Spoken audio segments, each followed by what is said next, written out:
It's a pitching change for the Brooks Bombers. Heading in is Heath Hatchkowski out of Red Deer, Alberta for his 11th appearance of the year. A .225 ERA, a 3-1 record, has 1 save to his name, and through 16 innings pitched this year, 25 strikeouts, only 10 hits against. In essence, a guy that the Bombers can lean on to close games out. He'll go nose to nose against Matt Rhodes. Rhodes is 0 for 3 tonight. Only 1 hit in his last 6 games. He would love to remedy that situation tonight. First pitch from Hatchkowski goes outside for a ball. Rhodes, the Monument, Colorado product. An NCAA Division I commitment to Butler University earlier this season. Another ball into the turf, and the count is 2-0.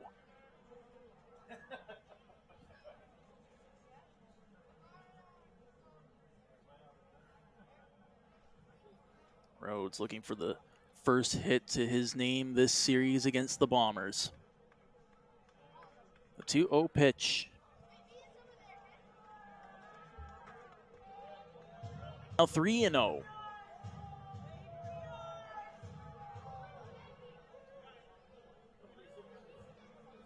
Offense has been a struggle for the Giants in this game, only mustering the 5 hits compared to Brooks's 14. That one well outside, and it's a leadoff walk for Matt Rhodes. He'll work his way to first base. Carter Herkin will step up, 0 for 2 tonight. Struck out his last at-bat. And he's hoping that with Matt Rhodes on first, this might be that spark Fort McMurray is looking for late in this game.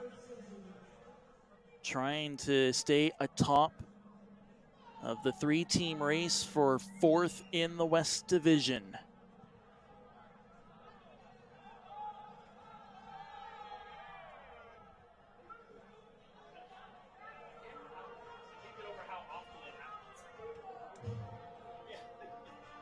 As a errant ball from Brooks's bullpen comes flying towards home plate, just missing Don Busquets, so that leads to our delay in the festivities. Right now, Energy City leading Okotoks 4-1 in the bottom of the 4th of their doubleheader. Okotoks took the first game 9-0. Other games in the WCBL, Moose Jaw Miller Express, they've come all the way back. They're now leading Weyburn 9-8. Lethbridge, a 4-2 lead on Sylvan Lake in the bottom of the 8th. Medicine Hat leading Swift Current 7-1. That game has actually gone a final as a ball thrown against Herkin and a failed pickoff at first. Rhodes got back in time. The other game, top of the 9th, Saskatoon Berries leading the Regina Red Sox 10-3. And Barrie is on the verge of history in the WCBL for most wins in a single season. It was set last year by the Sylvan Lake Gulls. Rhodes is going for the stolen base. Herkin. Oh, he's going to get called out. Somebody's getting called out, I believe. Is that interference? Or is it just a strike?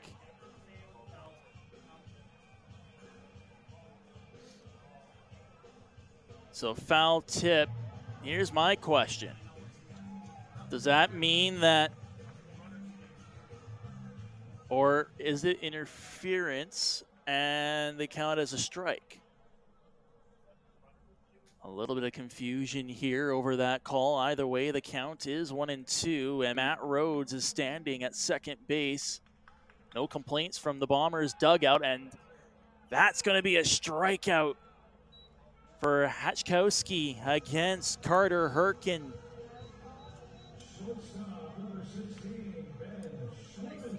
One down for Brooks.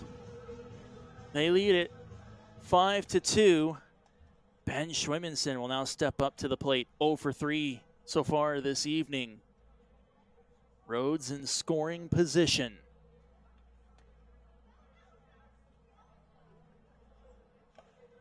Schwimmenson swings on and misses. A massive opening between Ormond and Bastardo at first and second. Schwimmenson tried to poke one through the hole.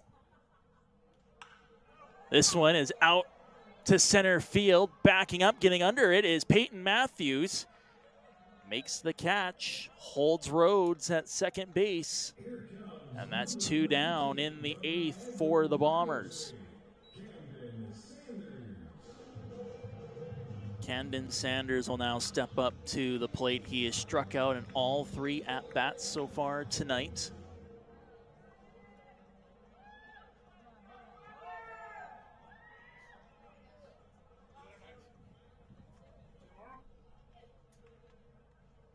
Sanders looking to find his groove. First pitch outside for a ball.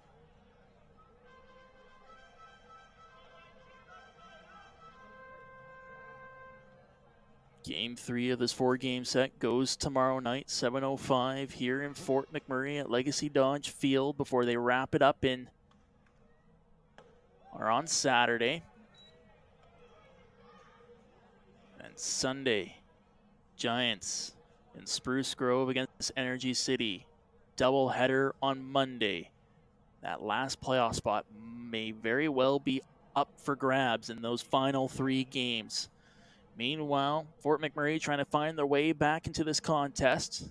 Down 5-2. Sanders takes another ball. The count reads 2-1. Matt Rhodes standing at second base for Fort McMurray.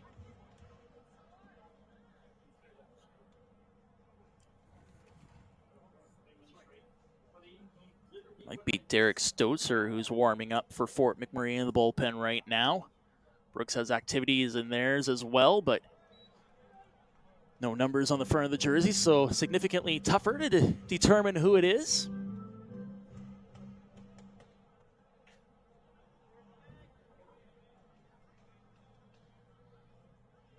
A 3-1 count against Camden Sanders.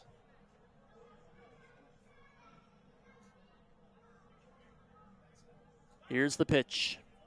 Swung on and missed. It's now a full count between Sanders and Hatchkowski.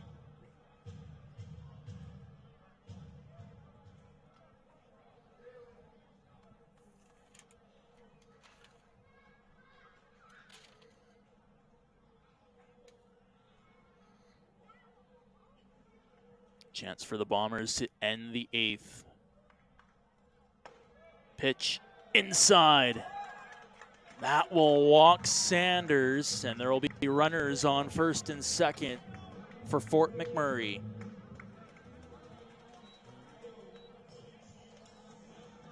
Connor Martin comes up to the plate, 2 for 3 so far tonight. Struck out his last at-bat.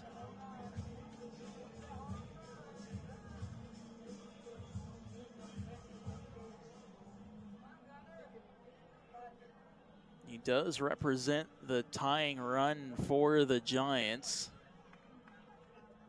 Here's the first pitch. Finds the plate for a strike. Martin, a double in his first at-bat. Also has a single. It was the first run of the game for the Giants back in the 3rd inning. Trying to make something with runners on first and second. 2 outs. 0-1 pitch. Finds the plate for a strike. Fans voicing their displeasure with the call.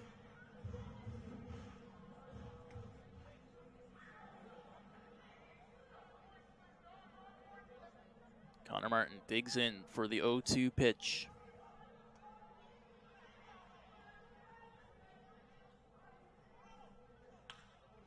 Gets it, pokes it, glove down by the second baseman in Bastardo, and he makes the play That will end the 8th inning. Fort McMurray still trails it 5-2.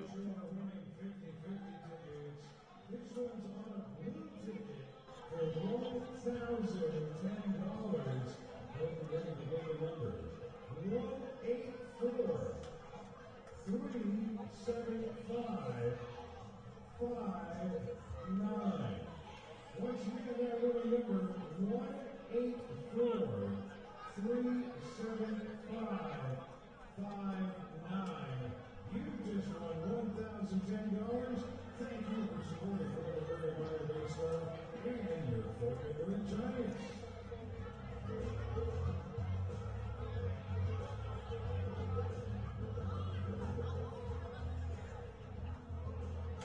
Now pitching FloCollege of the Desert, number 35, Derek Stotzer.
Top of the 9th inning, Fort McMurray will make a pitching change. Derek Stotzer comes onto the mound for the Giants. It's his 5th appearance of the year. 5 innings of work, 5 strikeouts to his name against 4 hits.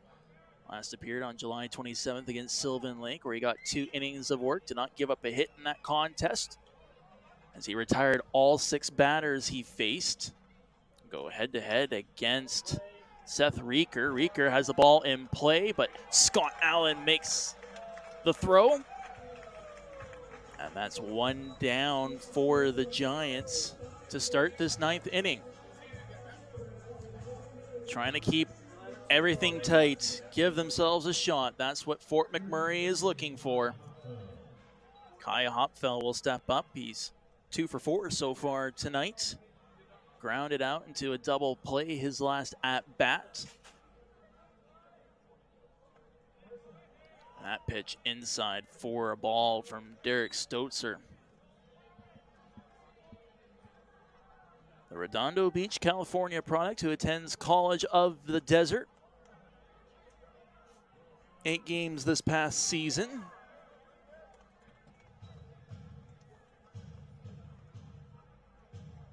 College of the Desert, a team that went 23-18 this last year, 16-8 in conference play.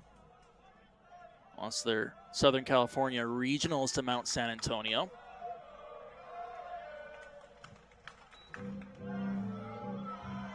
Fans are starting to show their support for the Giants as the Let's Go Giants chant rings out at Legacy Dodge Field.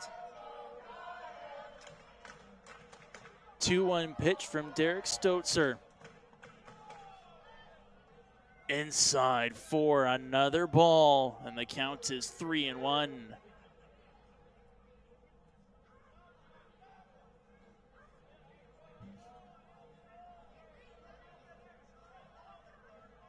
Another peek to the Giants dugout from umpire Don Buskus. This throw swung on and missed. It's a full count now between Kai Hopfeld and Derek Stotzer.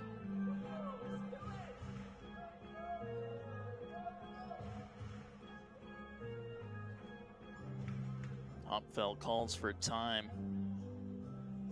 Resets, digs into the batter's box. Looking to build off of his 2-for-4 performance so far tonight. This one, inside, it will be a walk. And we'll head to the top of the order. Ben Fischel will now go head-to-head against Derek Stoutzer. He's 3 for 5 so far tonight. Singles his last 3 at-bats.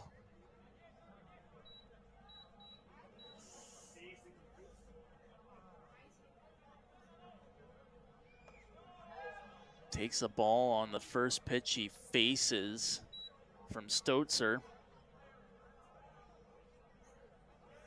It's been a back and forth game. It's been a struggle at times. Teams were exchanging runs between the 3rd and 4th inning before an extra 2 runs put onto the board by Brooks in the 5th to rally control of this game. They went through a stretch, 3 straight innings, where they retired the Giants in 3 up, 3 down situations. Wanting to show the WCBL and the West Division that they are very much in the conversation for that final playoff spot. They got it last year, courtesy of the tiebreaker against Fort McMurray. The Giants want to avoid that fate once again. Fischel, who's now on an 8-game hit streak, if you include tonight. Another ball, and the count is 3-0.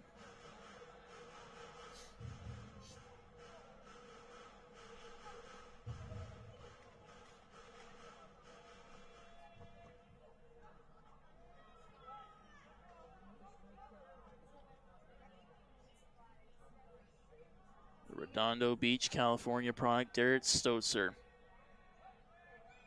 The pitch, high, it's another walk. And it's runners on 1st and 2nd for the Bombers with 1 out.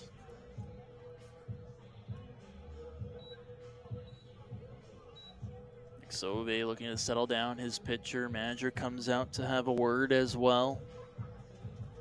Peyton Matthews has had a game to forget. 0 for 4, struck out his last 2 at-bats.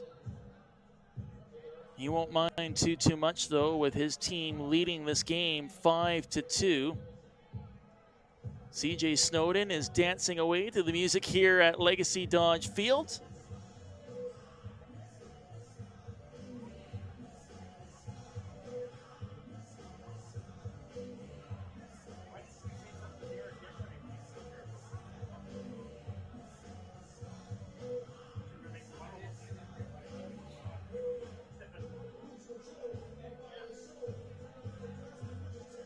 Derek Stoutzer, road runner from College of the Desert, against Peyton Matthews from Chicago, Illinois.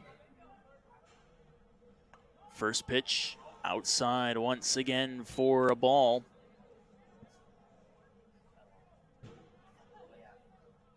Early signs show that Stoutzer is struggling with his control, but there's no activity in Fort McMurray's bullpen right now. 1-0 pitch. This one smacked into left field and unable to come across in time is Sanders. One will come home for the Bombers, and there's a little more insurance. They lead it 6-2 with runners on 2nd and 3rd.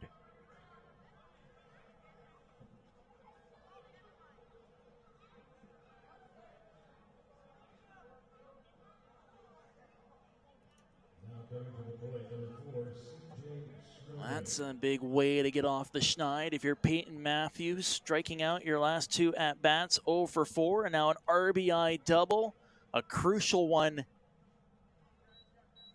in the 9th.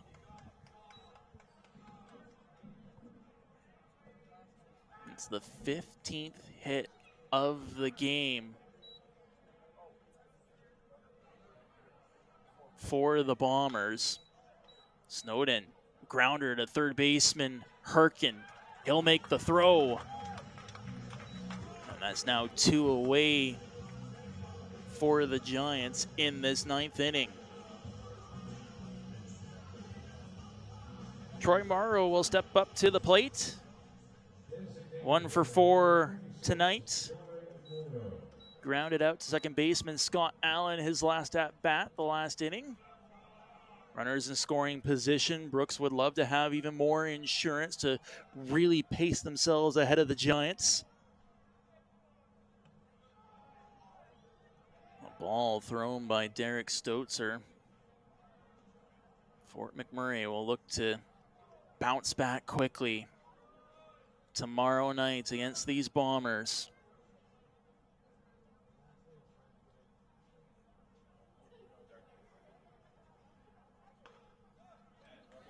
That one. A ball is the call, even though it looked like from our vantage point it caught the inside of the plate.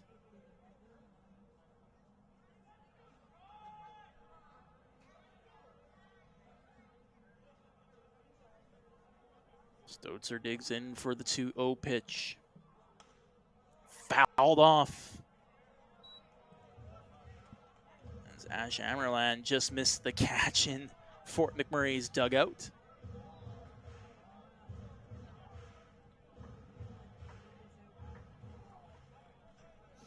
Outside of Eli McKean and the first couple of innings of work from Riley Burns, pitching has been a bit of an Achilles heel this contest for the Giants. Marcello struggled in his brief outing.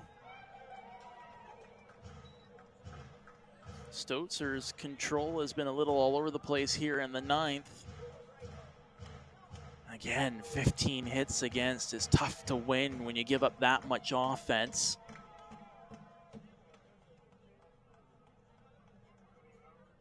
Stoetzer looking to strand 2 runners at second and third. The 2-2 pitch.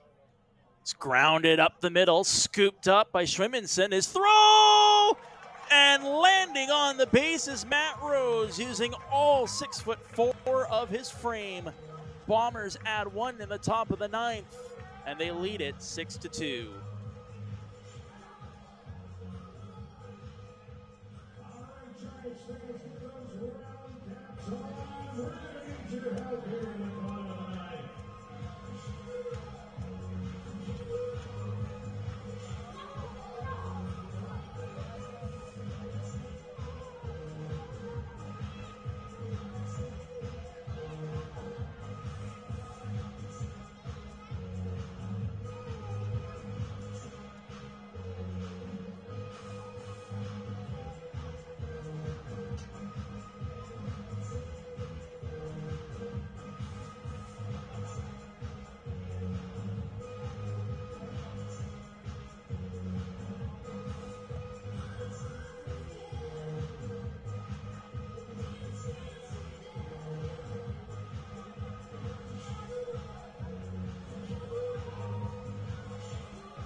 Bottom of the ninth inning, Fort McMurray looking for some heroics in this game.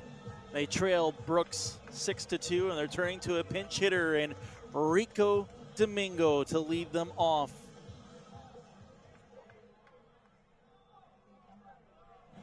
Last time that Fort McMurray saw Domingo step in a pinch hit situation was a home game against Okotoks for the game-winning hit, the first pitch he faced. That one, though, is a strike. It looked low below the knees. Don Busquets says otherwise. Domingo last played on the 27th, went 2 for 4 against Sylvan Lake. That pitch finds the inside of the plate, and quickly Domingo's in behind of the count. 0-2.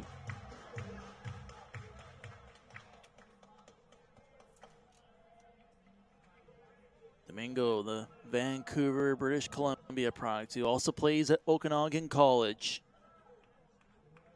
Against Hatchkowski. Misses outside, and the count is now 1-2.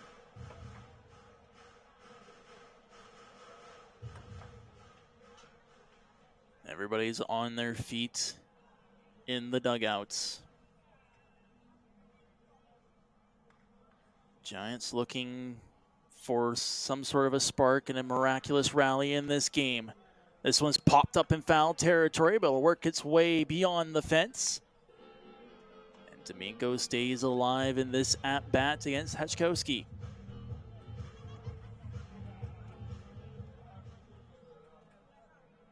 A label in the on-deck circle for the Giants.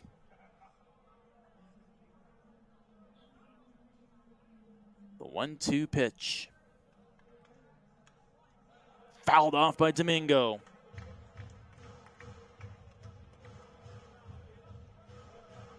He'll get set for the 6th pitch of this at-bat against Red Deer's Heath Hatchkowski.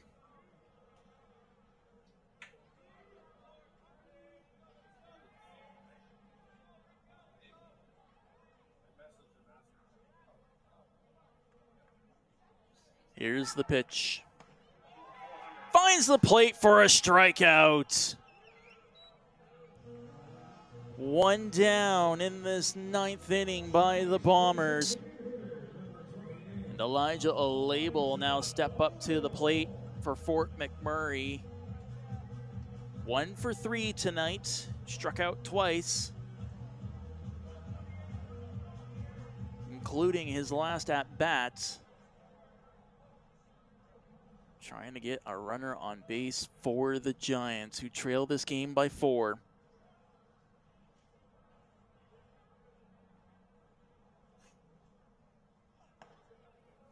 First pitch finds the zone for a called strike.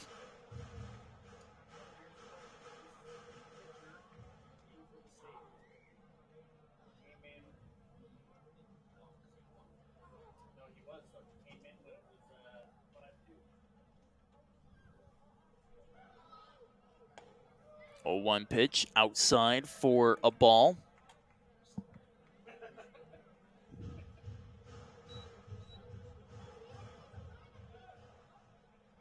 Brooks had a player warming up in the bullpen just in case they need to bring in a new pitcher. Hatchkowski with the 1-1 pitch. Fouled off by a label. Thought about swinging for it, tried to pull up. The ball still found his bat and bounced to Fort McMurray's dugout. The Giants only needed to look to last night as proof that they can score in bunches. All 6 of their runs came in the same inning, so they know it's possible. But they need something here. That one misses the catcher. And the count is now 2-2.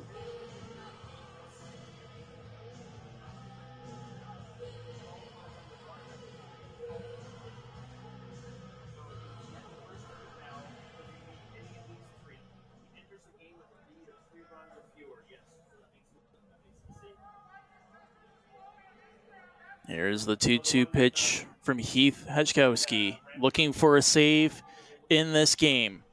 Fouled off by a label. He stays alive.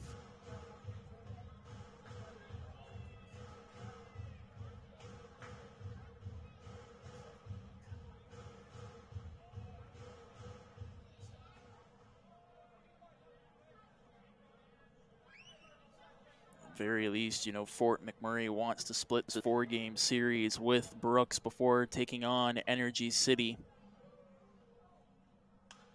That's another foul ball by a label over top of the press box. Energy City doing a terrific job of rallying after losing the first half of their doubleheader against Okotoks 9-0. Bottom of the 6th, their 7-inning game. Cactus Rats 5-1 lead on the Dogs. All other games have gone a final on the out-of-town scoreboard in the WCBL. 2-2 pitch. A label's got a piece of it. It's into the outfield. Snowden trying to track it down. He gets back to the warning track where he makes the grab. And that's 2 retired by the Bombers. Other games on the out-of-town scoreboard. Medicine Hat, 7-1 win over Swift Current. Moose Jaw rallies for an 11-8 victory over Weyburn. The Berries pound the Red Sox 10-3. And the Lethbridge Bulls double up the Sylvan Lake Gulls 4-2.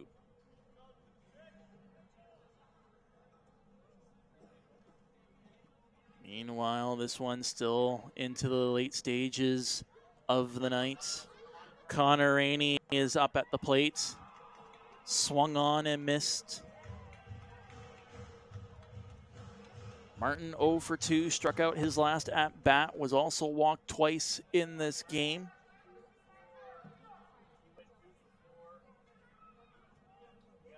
Trying to extend the inning for the Giants. That one finds the inside of the plate.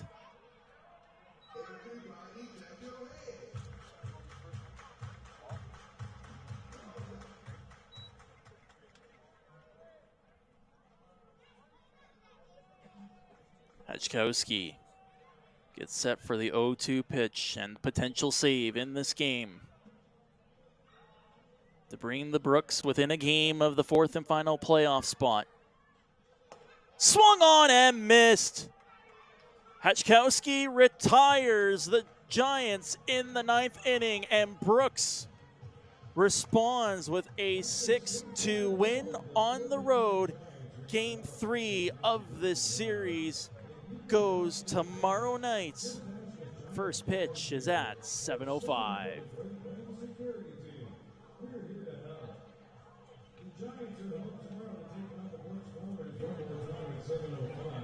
Get your tickets at the SMS and Box office.